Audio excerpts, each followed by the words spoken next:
Next programme जो हमारे पास available है वो फॉर लूप 2.cpp के रूप में है, जिसमें हमने लूप के अंतर्गत जो काउंटर प्रयोग किया गया है सी के रूप में, उसको हमने प्रिंट करवाया है। यदि आप यहाँ देखें तो सी हमने वेरिएबल लिया है, उसके पश्चात फॉर लूप में इनिशियलाइजेशन पॉइंट में 1, जब तक ये 10 तक नहीं पहुंचता तब तक कार्य हो लूप में, और एक एक जोड़ा जाए इसमें। और यदि आप यहाँ देखें तो काउंटर इज, और यहाँ पे फाइनली सी को प्रिंट करवाया गया है। यहाँ पे देखिए हमारे पास पहले से प्रोग्राम अवेलेबल है for loop 2.cpp। Control F9 करता हूँ यहाँ पे मैं। देखिए यहाँ पे मेरे पास काउंटर जो है वो प्रिंट हो गया है 1 से लेकर 10 तक। कारण ये है कि क्योंकि यहाँ मैंने इनिशियलाइजेशन 1 से करवाया है और उसे 10 तक लेके गया हूँ। मान लीजिए मुझे काउंटिंग 100 तक करनी है तो यहाँ सिर्फ मुझे 0 को जोड़ना है। और अब देखें आप, इसी प्रकार से यदि मुझे 1000 तक लेके जाना है काउंटर तो 1000। तो देखिए कितना आसान हो जाता है लूप के साथ किसी भी स्टेटमेंट को बार बार एग्जीक्यूट करना। तो इस प्रकार हम फॉर लूप 2.cpp का प्रयोग कर सकते हैं। नेक्स्ट प्रोग्राम जो है फॉर लूप 3.cpp में हम टेबल बनाना चाहते हैं। इसके लिए हम सबसे पहले यूजर से एक नंबर एंटर करवाएंगे, उस नंबर का हम टेबल बनाकर दिखाएंगे आउटपुट में। इसके लिए देखें हमने यहाँ पे हेडर फाइल्स इंक्लूड की, उसके पश्चात वर्ड मेन ब्लॉक को ओपन किया। यहाँ पे इंटीजर नम और सी 2 वेरिएबल लिए हैं। नम जिसमें यूजर अपना नंबर डालेगा, अपना नंबर इनपुट करेगा जिसका वो टेबल बनवाना चाहता है, और सी हमारे पास लूप का काउंटर है। देखिए यहाँ पे सबसे पहले एंटर योर नंबर, यूजर के द्वारा इनपुट किए गए नंबर को नम में स्टोर किया जाएगा सी इन के द्वारा। उसके पश्चात यहाँ पे फॉर लूप शुरू की गई है जिसमें सी में 1 इनिशियलाइजेशन जब तक वो 10 तक नहीं पहुंचता और प्लस प्लस करके उसको इंक्रीमेंट किया गया है। और इसी के साथ यहाँ पे यदि आप ध्यान दें तो नम यहाँ पे फॉर्मेट किया गया है।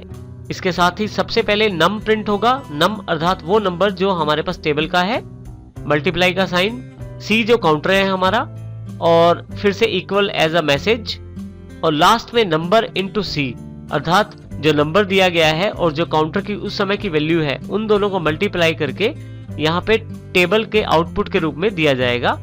गेट ch के पश्चात यहाँ हमने मेन को क्लोज कर दिया है। अब हम इसको प्रैक्टिकली देखते हैं। हमारे पास देखें यहाँ पे प्रोग्राम अवेलेबल है। जैसे हमने अभी बात की थी कि हमने सबसे पहले 2 हेडर फाइल्स इंक्लूड की, उसके पश्चात वर्ड मेन ब्लॉक शुरू किया, 2 वेरिएबल्स क्रिएट किए, यूजर से इनपुट प्राप्त करके नम में स्टोर कर दी, और लूप में हमने उस टेबल को दिखाने का काम किया है और साथ में कैलकुलेशन के द्वारा उस टेबल की वैल्यूज को कैलकुलेट किया गया है। अब हम कंट्रोल F9 से सबसे पहले इस प्रोग्राम को रन करते हैं। सबसे पहले मेरे से उस नंबर की जानकारी मांगी जाएगी जिस नंबर का मैं टेबल चाहता हूं। जैसे ही यहाँ 5 एंटर करता हूं मेरे पास 5 का टेबल अवेलेबल हो जाएगा। यहाँ यूजर के द्वारा जो नंबर दिया जाता है उस पे आधारित टेबल हमारे पास दिखाया जाता है।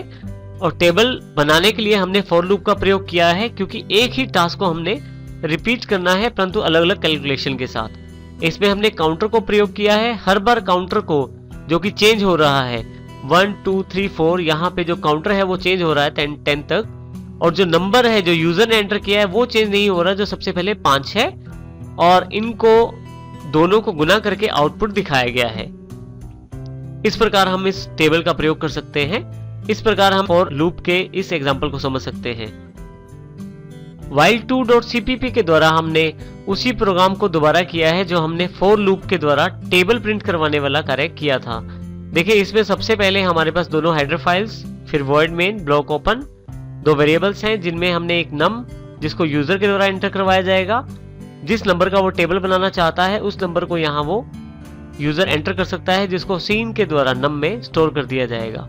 इसके साथ दूसरा वेरिएबल है सी जिसका कार्य काउंटर करना है लूप को, जिसमें वाइल लूप के साथ इसको कंडीशन के रूप में जोड़ा गया है। सी जब तक छोटा है या बराबर नहीं हो जाता 10 के तब तक ये लूप चले। और यहाँ बीच में ब्लॉक के हमने वो टेबल का जो फॉर्मेट है वो डिफाइन किया है जिसमें सबसे पहले नम अर्थात जो नंबर हम देंगे उसको प्रिंट करवाएगा। उसके साथ ये मल्टीप्लाई का साइन डबल कोट्स में है एज अ मैसेज प्रिंट होगा। फिर सी जो हमारे पास यहाँ काउंटर है 1 से लेकर 10 तक प्रिंट होगा। और फाइनली इक्वल का साइन जो है हमारे पास जो मैसेज के रूप में, और लास्ट में इन दोनों का प्रोडक्ट नंबर को सी से गुना किया जाएगा और जो आउटपुट आएगा वो लास्ट में प्रिंट किया जाएगा। इसी के साथ यदि आप देखें तो हमारे पास आइटरेटिव पार्ट भी यहाँ शामिल है C++ के रूप में। हम यहाँ C में हर बार 1 जोड़कर आगे बढ़ना चाहते हैं। यहाँ वाइल लूप के ब्लॉक को खत्म किया गया है, गेट ch, और फाइनली वर्ड मेन फंक्शन को यहाँ खत्म कर दिया गया है। अब हम प्रैक्टिकल रूप में देखते हैं इसको। यहाँ यदि आप देखें तो while.cpp हमारे पास अवेलेबल है, जिसमें हमने यहाँ पे टेबल प्रिंट करवाने वाला कार्य किया है। जो फर्क है हमारे पास फॉर लूप और इस प्रोग्राम में, वो यहाँ पे हमने यहाँ इनिशियलाइजेशन पॉइंट ऊपर c = 1 के रूप में डिक्लेयर किया है, और यहाँ पे हमने कंडीशन पॉइंट वाइल के राउंडेड ब्रैकेट्स में, वाइल के ब्लॉक में हमने आइटरेटिव पार्ट अर्थात इंक्रीमेंट पार्ट शामिल किया है यहाँ पे। अब हम इसको प्रिंट करवाते हैं कंट्रोल F9 से। जैसे आप कंट्रोल F9 करते हैं, सबसे पहले आपसे नंबर की जानकारी मांगी जाती है जो टेबल आप बनाना चाहते हैं। मैं 5 एंटर कर देता हूं। देखिए मेरे पास 5 का टेबल तैयार हो गया है। इस प्रकार मैं वाइल लूप का प्रयोग कर सकता हूं। ये बिल्कुल सेम एग्जांपल है ये बिल्कुल सेम आउटपुट है जो फॉर लूप के समय हमें प्राप्त हुई थी। फर्क सिर्फ इतना है कि वो हमने फॉर लूप के साथ प्रयोग किया है और ये हमने वाइल लूप के साथ टेबल को बनाया है।